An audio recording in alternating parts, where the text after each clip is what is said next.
Okay, because I've got let me just start by saying this. The previous video, um, you know, I know that many people are gonna most likely take what I've said out of context. I need to redo that video again, and I'm gonna focus on. I'm gonna just take the video out of the series, and I'm gonna focus on what we already talked about and mentioned a little bit with Jesus Christ, as he is describing this hid treasure in a field. Now, as Jesus Christ is seeing this as a treasure, it's a treasure to him because of the potential, what he sees in it. Have you ever heard the expression, one man's trash is another man's treasure? So, once again, it's open to personal observation. Jesus Christ also says something to the effect, what is impossible with man is possible with God. And he says that in reflection of how hard it is to bring a rich man through the gates of heaven, in which he basically says it's easier to bring a camel through the eye of a needle. Remember who I revealed that camel is? And you should understand what the eye of a needle is if you've been doing any sort of studying. You should think about an obelisk. And you should think about what an obelisk is symbolism of. Its phallic form, an erect stone. Okay? Think about a camel coming through the eye of a needle. Even the word coming, when I said as a pun, not intended in a, sleazy sort of way. It just worked out that way. So that camel has come through the eye of a needle. That single eye, that one-eyed man. Have you ever heard anybody refer to a penis as a one-eyed man? Listen to what Jesus Christ says again. It's easier to put a camel through the eye of a needle than it is to get a rich man through the gates of heaven. And then the apostles say, well, who can be saved then? And Jesus says, well, what's impossible with men is possible with God. Now that brings us back to these rich men, full of riches, who are bringing themselves to that refuge, to that Shinar, that they believe to them is those gates of heaven. But it's the material gates of Avon, not heaven. It's for the birds of heaven, in which, in reflection, have fallen. So, what Jesus is basically saying is that the work that they did over these hundreds of thousands of years to bring this fallen prince into a material form. The fallen prince is being symbolized as the Cam-El. Came-El. El came somewhere. Where are they bringing El to? We should know they're bringing him to Shinar. If you've been following the information that we've been showing you thus far. They're trying to build a body for the fallen prince. Well, then the whole symbolism with the camel turns into the nomads. The nomads is going to turn into the wanderer, which turns back into the Canaanites. Okay? Which will fulfill itself within the Two Peculiar Brothers series, if you remember what we were talking about with Cain and Abel. But it gets much deeper. And I'm still fulfilling what I told you guys I was going to do about the Peculiar Brothers series and what we had to understand before you can get to the conclusion. This is still it. We're still really in that series. My point here, at this point, is this. And I'm about to show you something very exciting here. Is that Jesus knows what they're doing. He revealed it in the parable about the camel. And then you should understand that I was given a vision of 20 years ago with the camel, the El that came, the El that was brought. There's the camel. That's in essence been brought through the eye of a needle. Oh my Lord. As I even look at it now,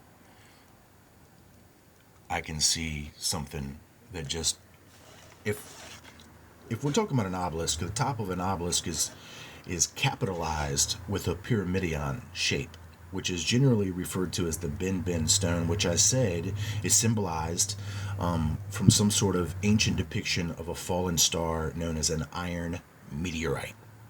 Incredible. We'll even find later in the series that the word Nephilim is derived from Orion, and which gives the impression of the sons of Orion or the sons of iron, exactly as I've been explaining. And we've got the proof for that. Here, what I'm going to show you here, if a pyramidion is the top of an obelisk and then the camel's been brought through the eye of a needle, what is this very curious, almost like the shape of the top of an eye of a needle right there? I mean, I don't know. I don't know. I know that this would be the top of a pyramidion, right? And that this is almost like this small little loop above it that you would thread the thread through. And then here is our little camel. Whoop, right there. I don't know. I don't know if that's there. I could see it there now that I've seen this, but I don't need to focus on that as being some sort of message.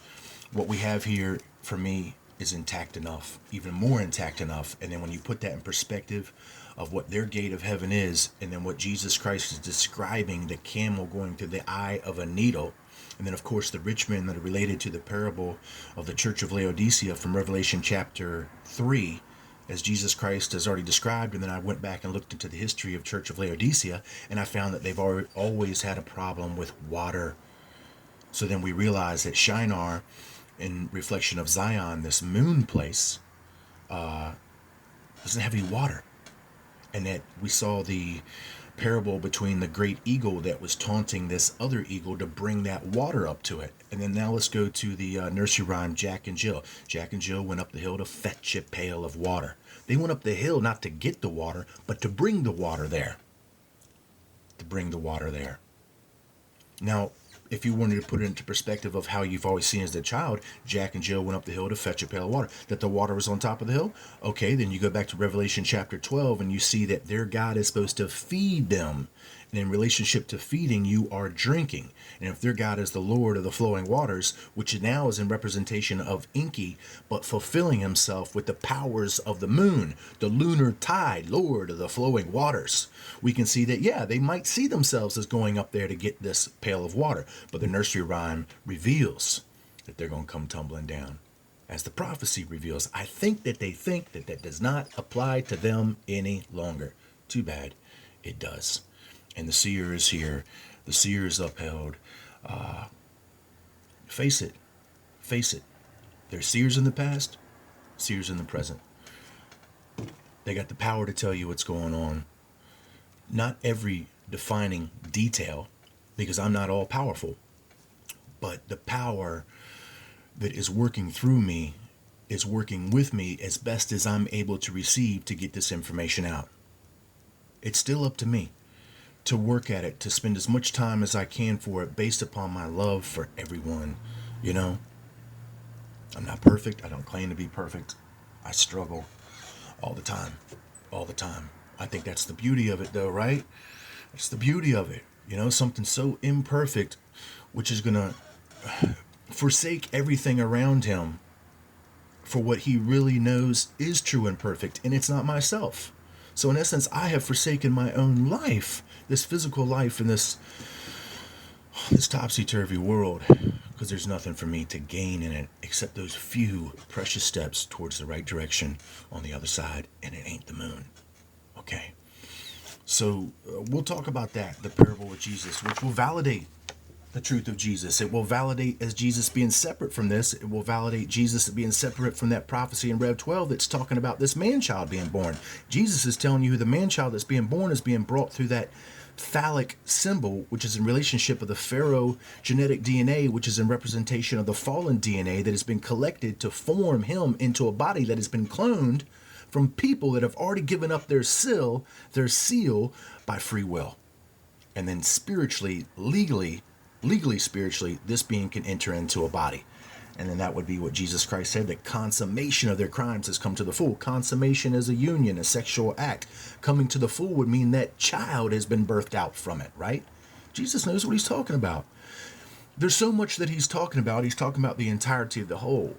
If you listen to anybody other than Jesus and his parable word, you're losing it. And then there's agents in place that are trying to tell you what this parable word of Jesus is or what these stories are. They're lying to you.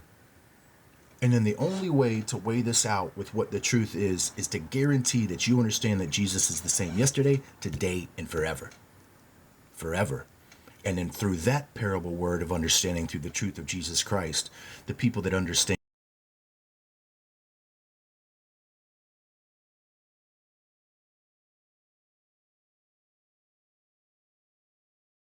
There's a lot of stuff to talk about. All right, bringing a camel through an eye of a needle, we're going to talk about that. What I want to do now is I want to give you the proof. We had an audio outage. As much as I tried to watch that daggone clock while I was speaking to you guys, there was an audio outage. Jesus Christ is the same yesterday, today, and forever. That's how you understand who's speaking the truth. Jesus' word will validate itself. There is no contradiction in it.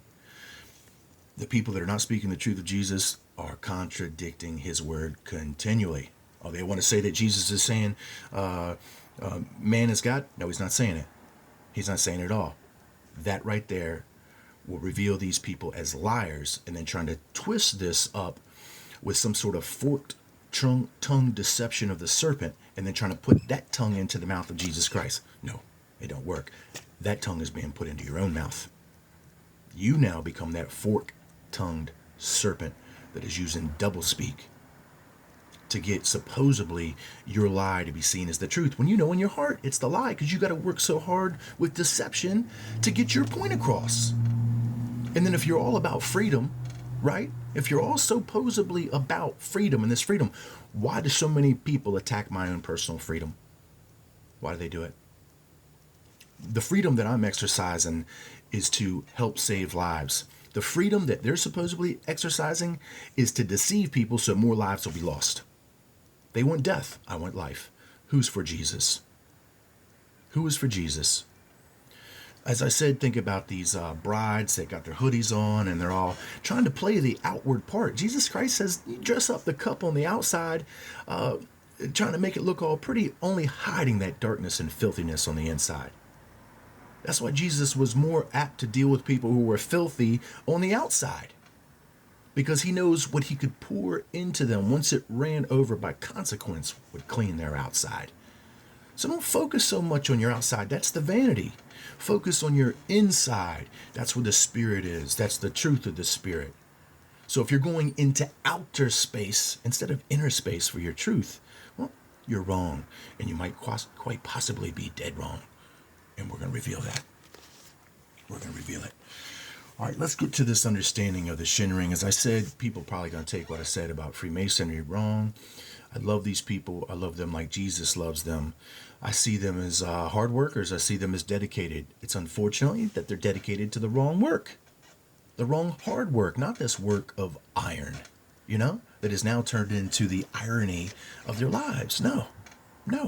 These people want something. It's the very same thing that we all want. We all want happiness. We all want eternity. We all want love. We all want security. We all want warmth. We all want protection. We all want family and belongingness. Murder ain't the way to get it. Murder ain't the way to get it. It is for the devil. He's got to murder and get rid of people that do not see like him. And then he's got to turn the whole world upside down so that he can be accepted as some form of truth when he's not. All of these people that have been brought into this, they've been brought into this because they're looking for the right thing. That's why I celebrate these people that seek the truth. That's why Jesus Christ sees them as a hidden treasure. It's not the individuals that are following these faulty supposed God-men that are responsible for the deception that's been put into their mind. They're only responsible for the acceptance of that deception. But if the truth would have been there more readily available, they would have accepted the truth. Jesus Christ knows that. But yet Jesus Christ is humble and did not impose or force anything upon anybody's free will. He let everybody make the decisions for themselves by the leading of the Spirit that you have inside. Is the Spirit leading you into the darkness of the wilderness where you got to cross some great desert land or ocean to reach the far side? Are you kidding me? Or can you have the kingdom right now within, and you don't got to run anywhere if you're already there? Are you already in the kingdom, or are you following idol shepherds to where they say that it is and where it's going to come down from? Kingdom's already coming down a long time ago. Just most people don't have enough sense to live in it. Shame. With shame, your rulers do love, not with Jesus. For Jesus, I'm up with Jesus. I'm all about Jesus. I know Jesus. I know him, and he knows me. I hope that you will know Jesus and not, in a sense, know thyself, because thyself is not Jesus. The self that you are knowing is immortal. But I thought that you wanted to be immortal. Well, then if you want to be immortal, you might want to know Jesus, because thyself is not immortal. You have potential, but that potential must be worked in the hands of the master craftsman, who is not a man. A craftsman cannot be what he's created. A craftsman cannot be what he's created. I create tables. I'm not a table. I create chairs. I'm not a chair. What I do is I create things in the reflection of the need of what I am. You know? If Jesus Christ is the representation of the Father in heaven in paradise, he is all knowing. He is all loving. He's all caring. Well, what would he need? He would need something to love. He would need something to care for. Therefore, creation is sprung forth out of the love of God, not out of the need of God to punish wrongdoers. The wrongdoing is already understood in the equation of free will. When you give something free will, it's inevitable that sooner or later they're going to make the wrong choice. Sooner or later. And that's why the universe is set up in these particular stages, to curtail and correct those wrong choices as we ascend ever upward and inward to the truth of paradise. You know, you're putting all your eggs in one basket here? The EFAB basket? What? The Easter egg hunt? You kidding me? You kidding me? No. You must be kidding me. You must be kidding me. So let's go ahead and look at what the Shin Ring really is and what I've been suspecting the whole time. This is going to be an excerpt from a book. We will show you the title of the book here coming up soon. Let me just go ahead and read right from this point. You can read where you want, all you want, but I'm going to read right now what's important. Yes, I'm emotionally charged. Yes, I do this all from a little phone. I'm right here by a window that's broken. The window's broken. That's why we can hear the cars going outside. I got trains going everywhere. You know, I don't have enough money to pay my bills. I don't eat practically all the time anymore. You know, I don't really have any friends. I got friends, but they're involved in Babylon, big time. They can't see past their own pleasure points. You know what I mean? I'm emotional. It validates that I'm a real person. That's who Jesus Christ would deal with. He would deal with a real person, and then this real person would have to deal with it as best as he could. And you're seeing it. You're seeing it. That's the validation for me of how imperfect I am at doing this. That's my validation. That's my validation. And then the perfection of Jesus Christ will then in turn validate me. The imperfection validates the truth of me being a regular person. And then Jesus Christ's imperfection will validate me for being imperfect, for being humble, and willing to accept the perfection that it is far beyond me. And that's him. When are you going to accept it? Because the people that I see touting Jesus are only accepting their own minds as the truth, their own selves as the God. No. How wrong are you? How wrong are you? Oh, man. So much twisting going on. After all, we still use similar regalia today when a monarch of England is crowned. Remember, we're talking about that rod, the iron rod. And then we've seen intrinsically from various cultures. I've showed you on that plaque and that plate. They were holding that ring. I'm showing you the Egyptian culture. There's the Shin Ring. Notice it was blue. Now I'm showing you a Babylonian culture. There's the Shin Ring again. We basically have already shown 3 separate cultural connections with this same premise of this ring being the entitlement of rule and authority. and privilege. And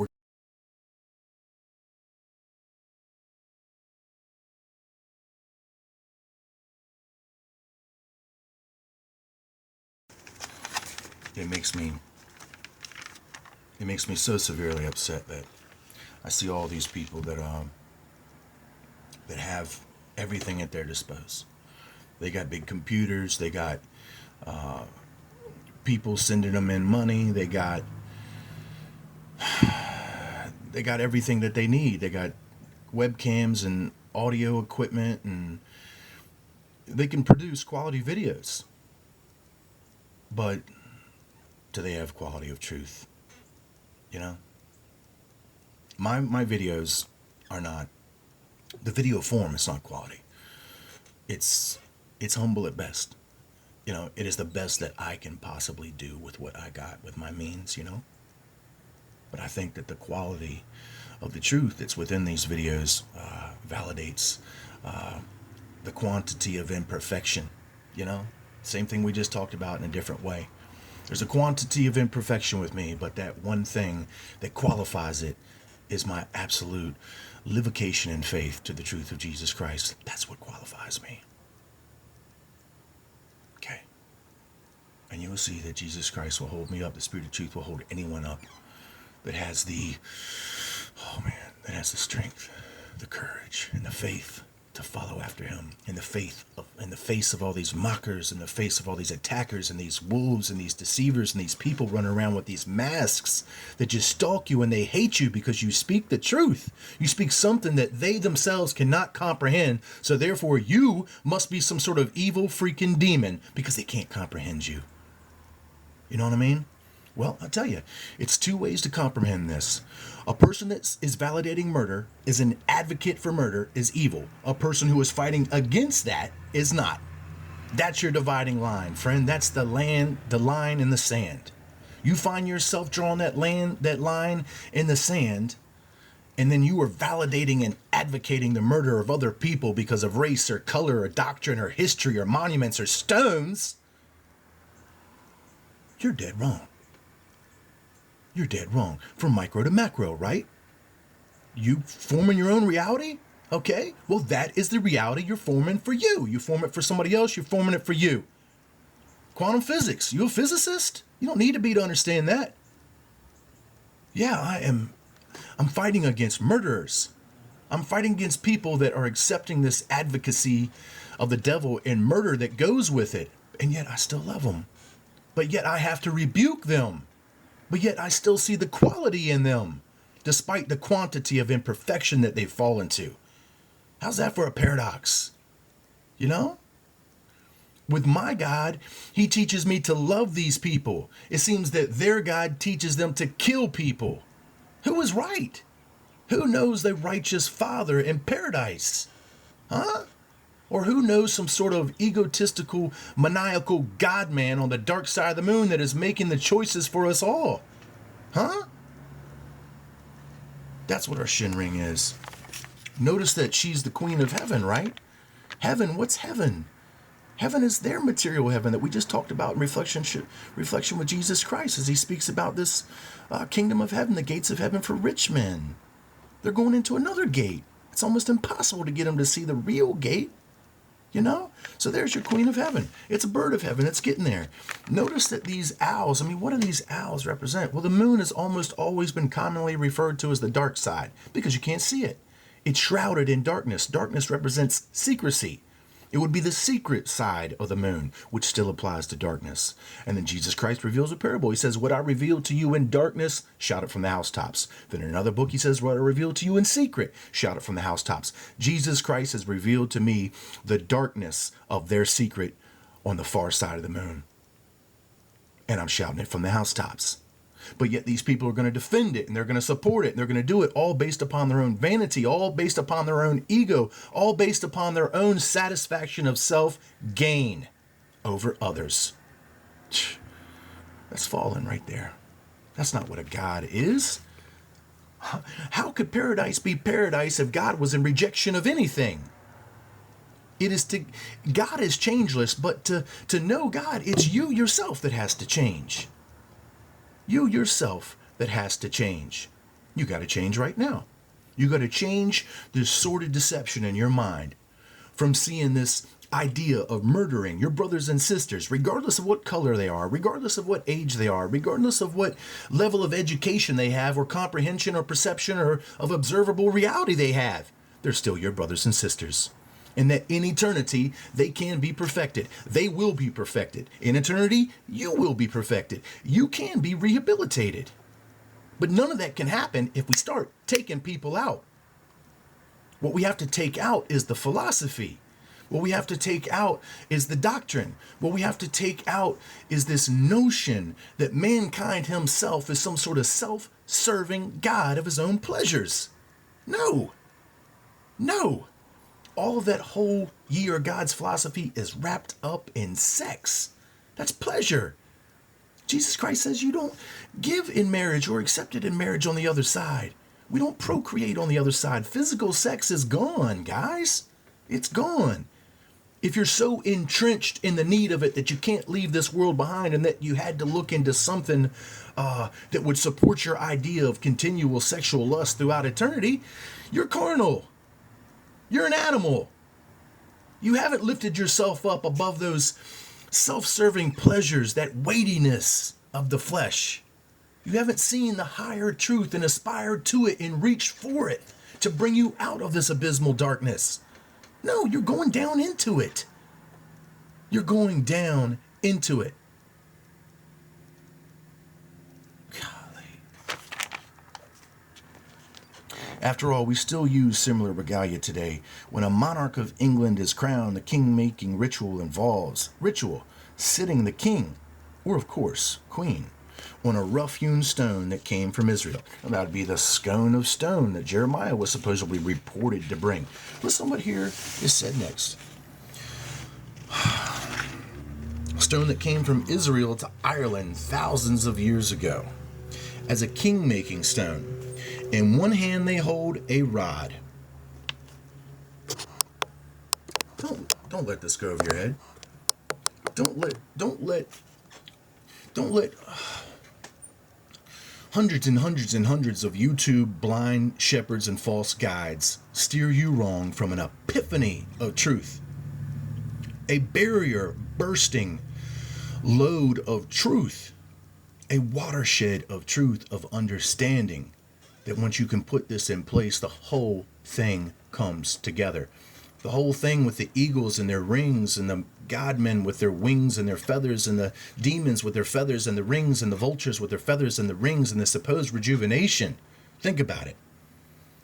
In one hand they hold a rod called a scepter, in the other hand a decorated sphere called an orb. The rod and the ring. The ring is the sphere, which has now evolved into a symbolism here of a circle, but yet the circle is denoting something special with this particular sphere orb. It's denoting an orbit.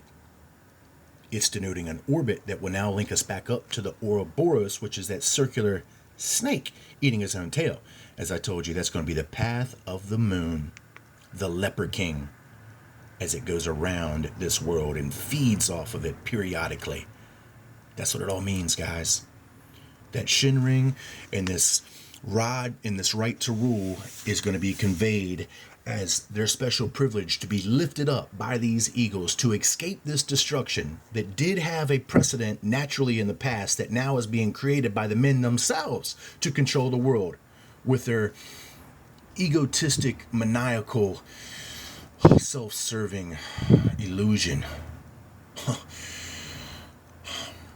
And on the other hand, a decorated sphere called an orb. Where did the use of this regalia and stately authority start?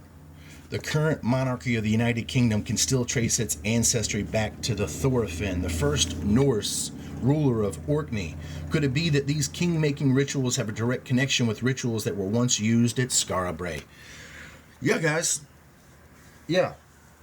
We're going to go all the way back. We're going to go all the way back once again to Aryan descendancies, fairy folk, those women that were chosen by these fallen, that were considered fair. And we're going to see that their right to rule has been carried over from this supposed fallen bloodline the entire time.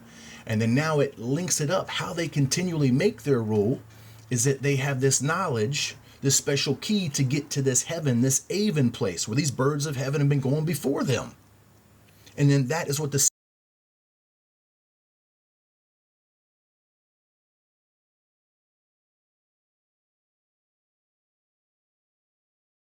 sphere or the orb in which you see it being called right now. Another audio outage. Oh gosh. I don't know what you missed there. The Shin ring is the orb. The Shin ring is the symbolism for the moon.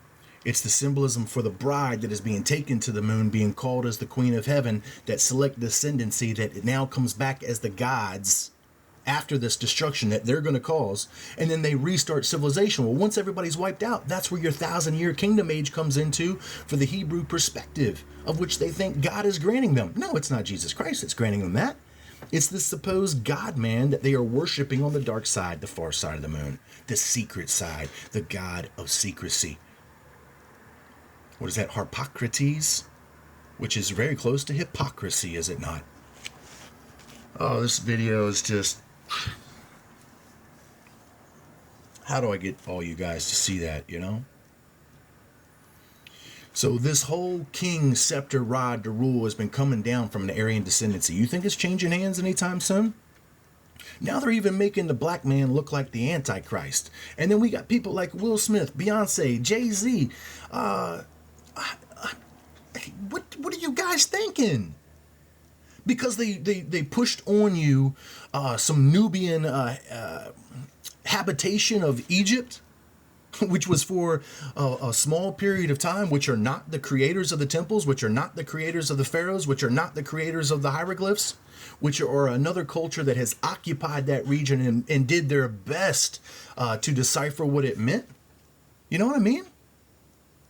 What are you guys thinking? Have you forgot about Quetzalcoatl and his supposed slaves, the Olmecs that he brought, that he used as miners? They're black men. They come from the Gold Coast of Africa, in which we have mines of gold that have been mined there for what? Millions of years. Reportedly, they're millions of years old. Okay, reportedly, they're not. Okay, we would have to bring it back to about 450,000 years ago. That's where we'd have to bring it back to. But then you see there's a creation of somebody, a primitive worker that is needed to mine this stuff out. Well, there's your Olmecs right there. There's your genetic engineering right there. Is that a shocker to you? That's something they've been keeping from you the entire time. So, we see who's been genetic engineered. Now, don't get me wrong here, guys. It's not the entire African populace. Not at all. There is... I don't even know. I haven't done the scientific research, but I would have to say that there's at least 20 plus separate genetic heritage of African descendancy. 20 plus. Only one is representative of a genetic admixture, and that would be the Olmecs that you see Quetzalcoatl brought over on a raft of serpents to Mesoamerica to build the pyramid of the sun and the moon, as they say he did. As they say he did. I believe that those structures were there before he ever showed up, and that they did build similar and smaller structures all around. I could be wrong on that. Maybe Quetzalcoatl did build that. Okay, but there's just so much more to it. But there's your genetic engineering, that a part of it that they cover, in which was to create a primitive worker, in which now, as you see, the African has been seen as what? The slave race ever since. Is that a fractal for you? And now what do you see them doing with the African populace that has been considered privileged in the Hollywood elite, in the entertainment, and the politics, and in the academic society? They are using them to steer their own people into this Babylonian deception, which has been taking advantage of them the entire time. And now, as I said, they turn into a new type of slave. I mean, look, you think rap music was actually funded and created in the way that it turned out for gangster rap from average Africans, from average youth? No. That's a whole plan. It's a whole design. It's a whole design to push that in there.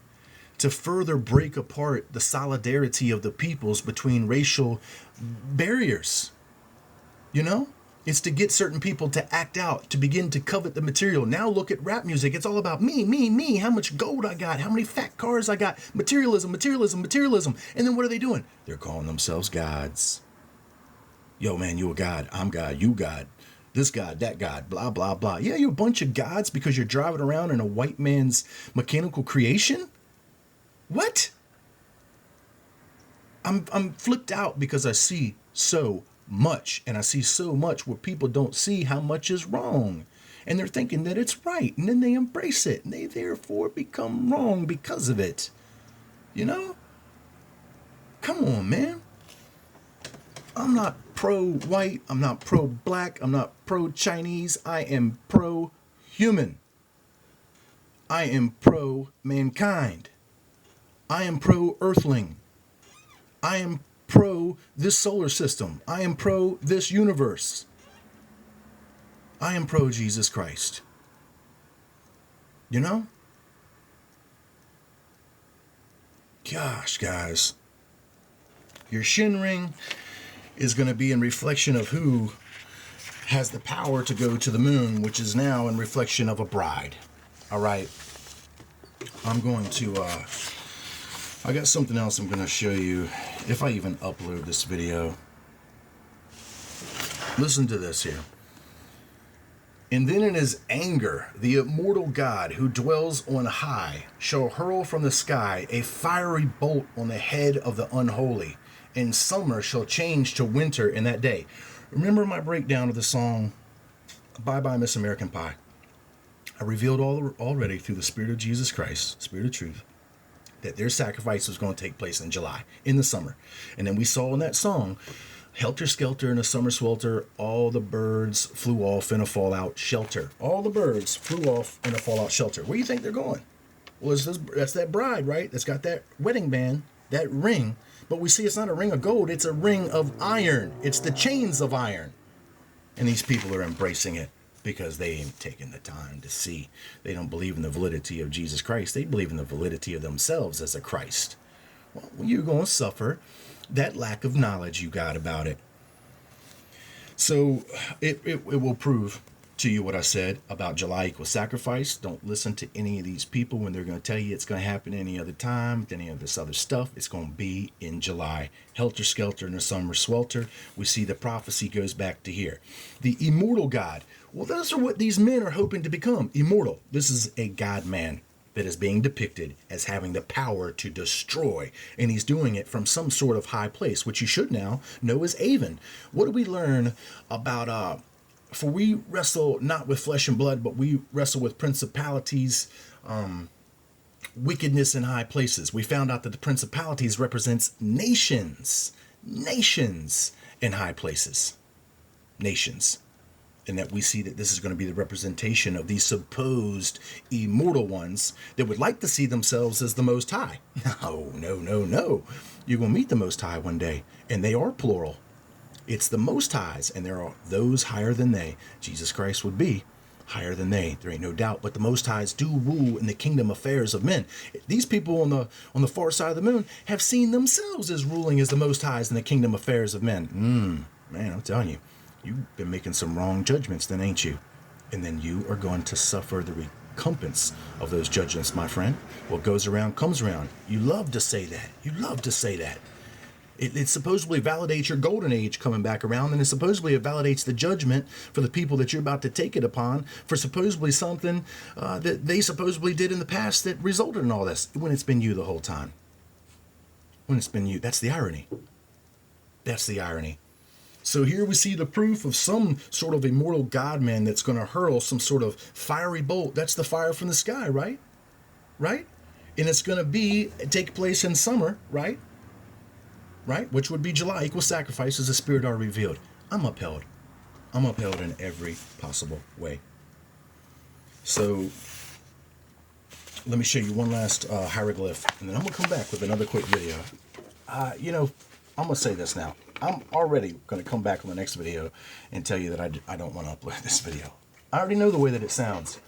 I know that I'm all over the place. I know that I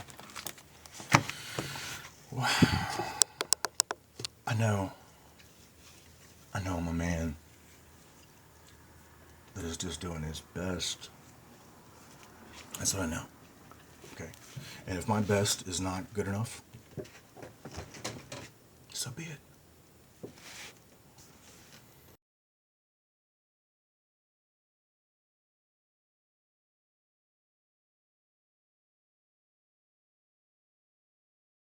Be it, you know? Forgive me. Forgive me for being emotional about a mass murder that's supposed to take place in our world. Okay? Forgive me for being distraught. Almost even despondent, if you will. You know? Forgive me for being upset. Forgive me for being angry at times. You know? I mean, do you understand what I'm fighting against? You know? And regardless of how hard I fight against that, it's still going to happen. I'm more or less fighting now for people to see the truth, to realize that it's a murder from a murderer who has spawned even more ideological murderers, as Jesus Christ has already revealed. Their father is the murderer. Verse 44. You know? As I said, they're faking the funk. We have had past cataclysms from the supposed binary and other celestial disturbances that have resulted from it. But yet that's long since stabilized. As I told you, check the 3,600-year orbital pattern of Nibiru. You'll see that we don't have those types of cataclysms that land at those points. And then at the same time, check the numbers that I showed you with 40, which is Inky's number, times 3,600. Which is the supposed orbit of Nibiru, which turns into what? 144,000. 144,000 are those privileged that think they're supposed to be saved from something. Is not this serpent supposed to be Leviathan, Apollyon, which literally means the destroyer? Huh? Yeah. And which is going to destroy. Now you go look back at the mythology with the Ouroboros or with the serpents and Sesha and all that. They're called destroyers. They destroy and they come and destroy at the end of periodic world ages. They're destroyers. Well, they just put that out of your mind and then they look to the renewal after that. That's the rejuvenation. But for them to rejuvenate, they have to kill. No. Jesus Christ don't do it that way. No. We're born again in our rejuvenation. Not by death, but by the choice of life. The choice of life. I choose life. I choose life to make this better, not death. I choose clear sight instead of confusion to make this better. I choose Jesus Christ instead of the devil to make this better. I don't choose me. I don't choose you. I don't choose man. I don't choose the president. I don't choose stones. I don't choose metal. I choose the Creator. I choose the Spirit who has all chosen us to see the truth.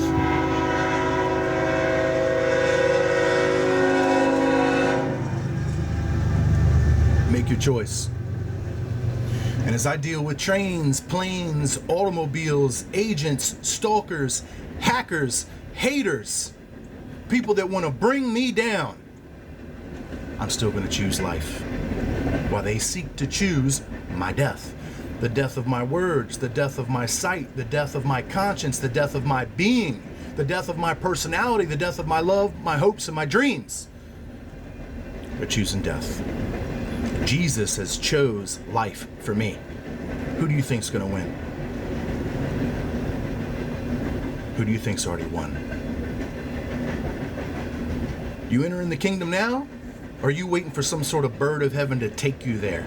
To some sort of lofty, material, desolate wilderness, which has basically been decked with jewels on the outside to appear like it has something more on the inside.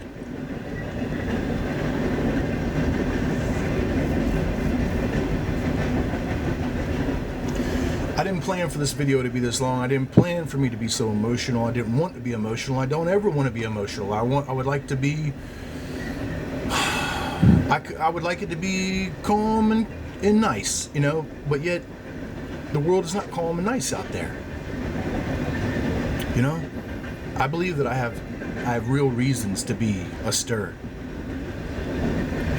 I got real borders, I got real obstructions that are stumbling blocks that are being put forth all around me from the people that think they control us. And then I have to go through them. I have to find a way over, under, or around, or right through.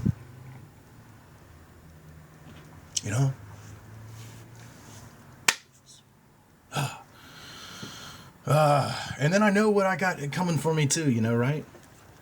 I know what I got. If you're a true disciple of Jesus Christ and you have been teaching these lost sheep of the house of Israel, well, it's revealed. Jesus already told you they're going to take you. They're going to lay hands on you, and then they're going to lift you up before their synagogues and their rulers and their authorities in these high places. Where do you think they plan on taking us? Who do you think that we're going to stand for and have to give a testimony, a personal witness? Because they're going to seek to condemn us. They're going to seek to condemn me. They're going to judge me. They've already been recording what I say. They record me what I do. And then they're going to judge me based upon my own imperfection, in which is acceptable in the truth of Jesus Christ. I can be imperfect because he is perfect. But yet they're going to judge me on my own imperfection. The very imperfection that they themselves have nurtured into an advocacy for murder. I am guilty of being influenced. I'm guilty of being influenced by their mess. It impresses, it dents, it forces itself upon us. The red tape they wrap around us so tightly to almost turn us into a freaking mummy. That's even crazy with the mummy being wrapped up in red tape, and then we get the sacred feminine with the mom, and then we can see that it brings us back down to the lady in red wrapped in red tape who was really the expectation of death. Come on. Lady in red. Come on, man. Lady in red tape. I'm just, I got people on my mind. I got children on my mind. I got mothers and fathers. I got people that I know that are genuinely searching for the truth of Jesus Christ. And then I see all these false guides and idol shepherds out there that are twisting, contorting, lying, and screwing and cheating these people over by the millions. And then if we're all supposed to be free and they want freedom, they don't allow me the freedom to reach these people.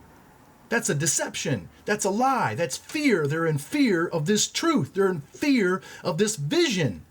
They're in fear of this relative vision of truth that can be offered to the people that find it relative to their truth.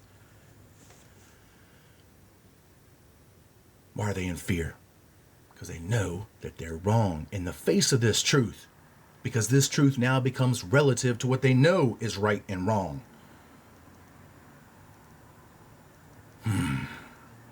With shame, your rulers do love. But none of it. None of it. Come after me. Throw me in your prison. Deprive me of food, water.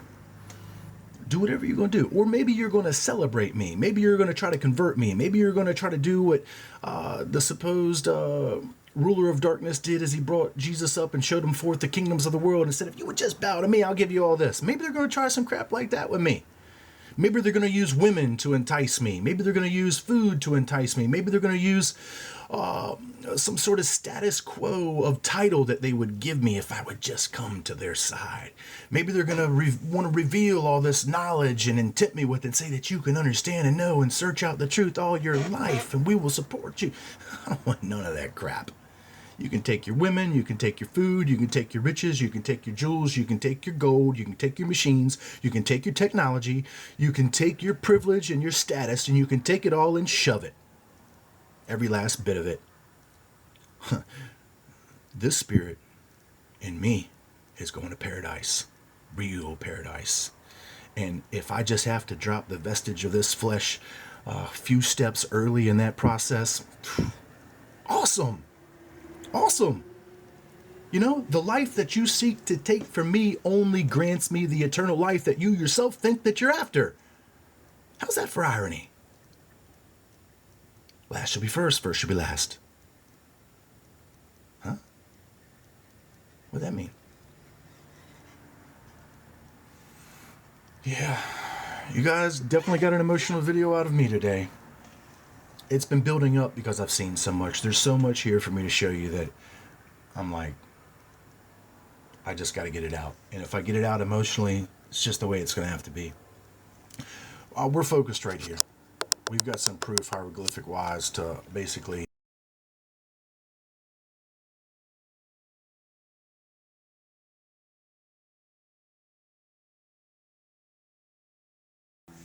we've got some proof hieroglyphic wise to support what I've said, what I've been telling you. Okay, these would be the eyes of Horus, right? Okay. What do you see above here at the pinnacle in the top? Right now, that would be the Shin ring. It's in the placement of the third eye, which I said in representation of that temple at the third eye region, which would be the Giza necropolis. We see that there's some sort of astral projection involved, in which we've got 4 star shafts. But the star shafts themselves have a different relativity, but they will have a relativity with the 4, and they're going to have a relativity with the 4th temple that I was talking to you about in the previous video, in which I understand that you guys biblically are looking for a 3rd temple, but you're going to see that that's a deception, that in all reality they're looking for a 4th temple. And you got to start thinking about the 4th beast over the earth. In Revelation, it's a 4th beast, not a 3rd beast. Okay?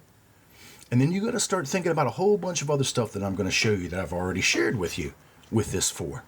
And that will reveal that it is in essence, a 4th temple that is going to be this new Jerusalem, not the old Jerusalem, not the plans of the old Jerusalem, because then that would be, it couldn't be a new Jerusalem if it was built upon the same old plans. You get me? So in essence, there already is a 3rd temple built, but it's just an Islamic Muslim temple, but yet it's a 3rd temple.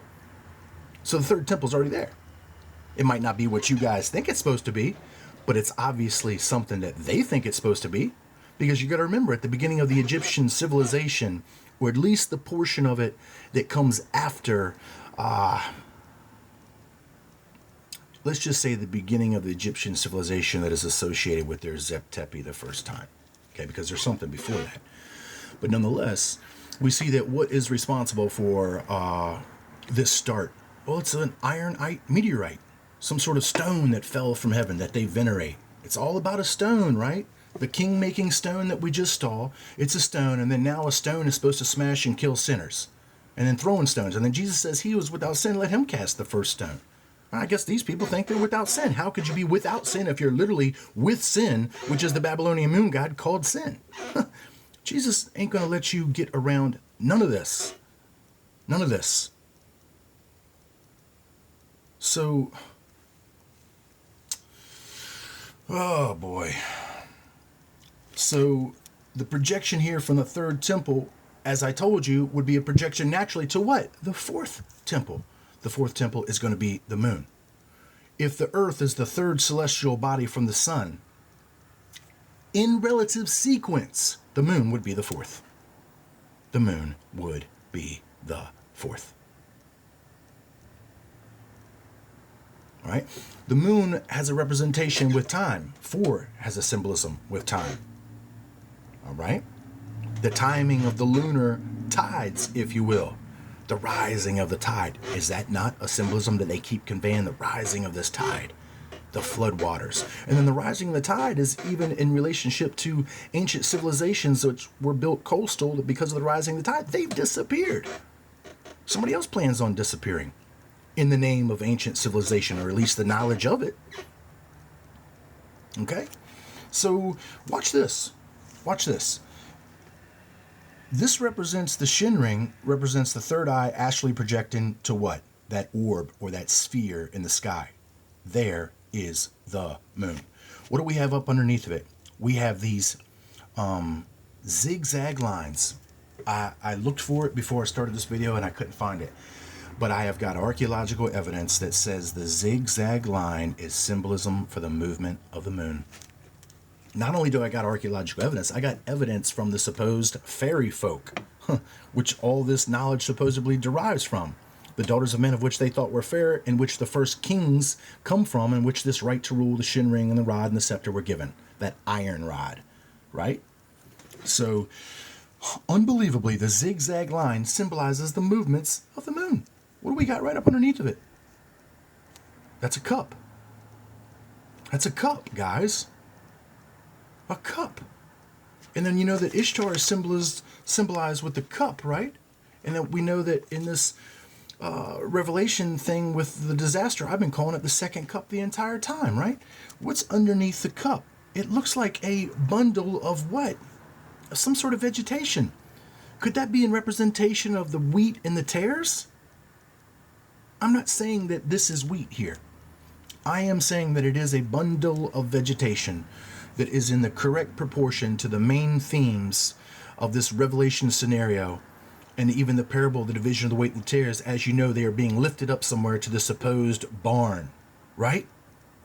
It's right there, every bit of it. The pinnacle of it is the shin ring, the symbolism for the movements of the moon, the representation of the cup, which is the grail, the bloodline that's being brought there. And then, of course, the division of the wheat and the tare, those people that are selected and divided to get there. I'm reading hieroglyphs, but not by hieroglyphic interpretation. I'm reading the hieroglyphs by spiritual interpretation, by the power and the sight and the glory of the Spirit of truth.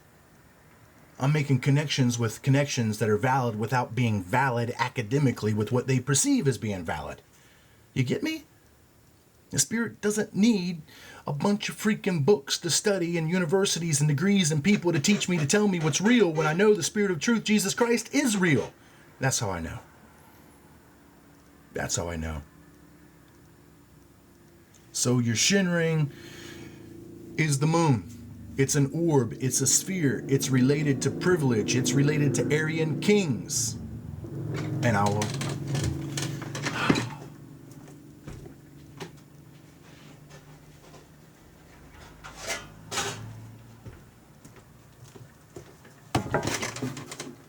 And just look. You know, just look. Okay? What are these curious things that look like rockets, but at the same time look like trees? Okay, and then let's think about the place Cedars of Lebanon that we saw in the Bible as symbolism for an eagle is taken off. It's also known as Baalbek, which people like Zechariah Sitchin have already said that the foundation, original foundation, is supposed to be some sort of gateway to heaven. In essence, a rocket launching pad, if you will. Okay? We see this curious connection with trees that would be connected with evergreens, pines, even in the shape. But then it even reveals us the shape of some sort of rocket at the same time. You know, this doesn't look like the base of a tree. It looks like the exhaust of a rocket. And then the tree itself now is more in symbolism of a feather. And then a feather is in symbolism of flight. Let's look at the foundation in which these individuals are standing on. Because you got to think about Baalbek is connected to what? A foundation. A very firm, strong foundation. And it's almost like, as we see this cross hatching, which we know in modern architecture, we see that symbolizes support. Those are cross beams that symbolize support. I know that there's geometry here because we've got a pyramid with a dot in the center, which could easily represent that singular eye in the pyramid that we see to this day. But I want to bring you back here. Notice that we've already showed you that the zigzag line means what? And I'm going to show this to you. I just didn't have time to find it. It symbolizes the movements of the moon. The zigzag line symbolizes movements of moon. Dude got a rocket over here. Dude got a rocket over here. Right? We've got this one king-looking dude grabbing the supposed right to rule privilege of the ring, the orbit of the moon, the shin ring. Notice that he's got a celestial sphere behind him with something hanging from it, and then he's got a smaller celestial sphere beside it that doesn't. Could this be the earth and the moon? Huh? Could this be the earth and the moon? and then 1, 2, 3, 4, almost back in symbolization from where this guy is that the moon itself. I'm not saying it is, but I'd be pretty close to assume that this will be the Earth and the moon beside it. Okay, with him. And then these 4 here could be back in perspective of the moon from where this guy is. Right? Because he's obviously somewhere. Okay? I see symbolisms of flight. I found out that these symbolisms here have representation with ancient Persia. And then we're going to see them in symbolism with arrows. But arrows are in symbolism of rockets. They're in symbolisms of flight. Right? A matter of fact, the arrow is almost the chief inspiration for the shape and even the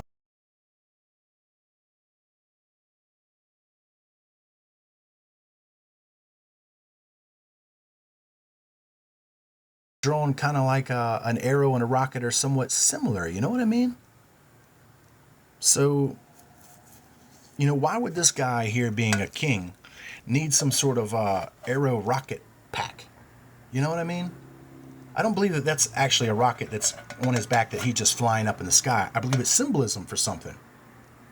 I believe it's symbolism, as I said, for flight, and the flight that they have the privilege to use to get there. As I said, there's the scepter, there's the orb, the celestial sphere. There's the celestial spheres all above them, regardless of my interpretation up there. I'm not saying that that's it, okay? I'm just saying that I do see celestial bodies.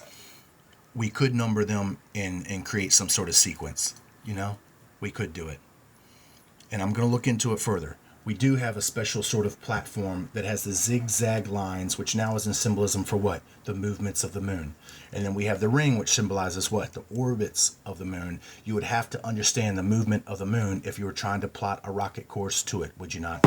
Yeah, you would. Yeah, you would.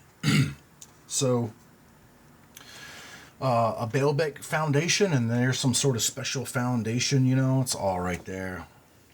It's all right there. All right, now let me hey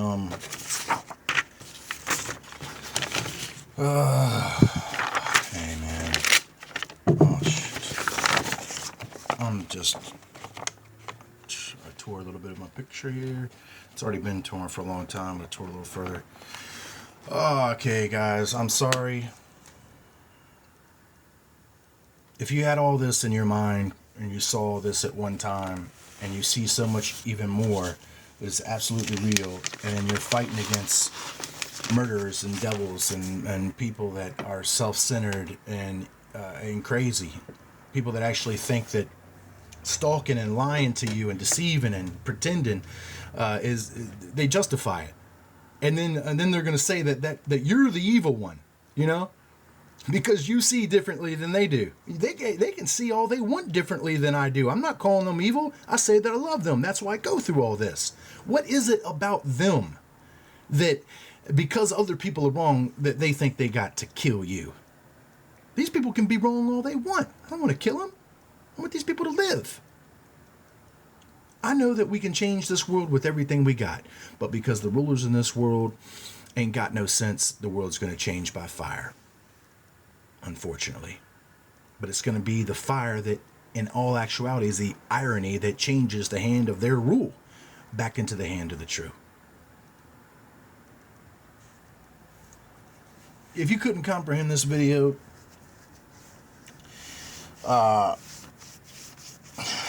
you ain't been watching. You ain't been paying attention. You're not wholehearted. You're not sincere. You're not studying. What am I to do? What am I to do? I want every video to come out like, I'm totally under control over here. I'm not. I'm dealing with an incredible amount of stress. The stress of love over hate, and then how to continually project that love over the hate without becoming so flustered. I know what I got to go through. I know what they want to do to me. I know what they're going to require of me, and I'm ready to give it. I'm going to give it. Jesus Christ says, don't, he says, in that hour that they bring you up to their authorities, he says, settle it in your heart now.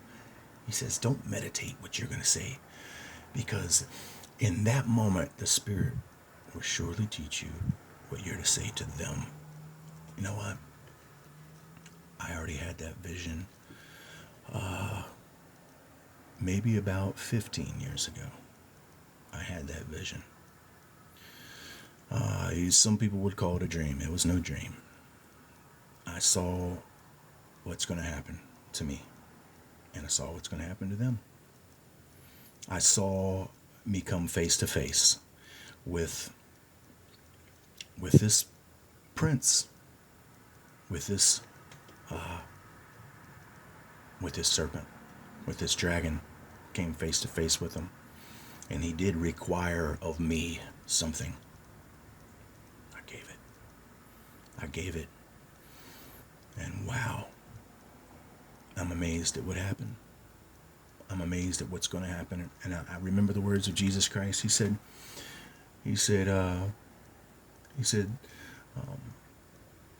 there are some that will do greater works than I do now, because I go to my Father. Because Jesus Christ goes to his Father.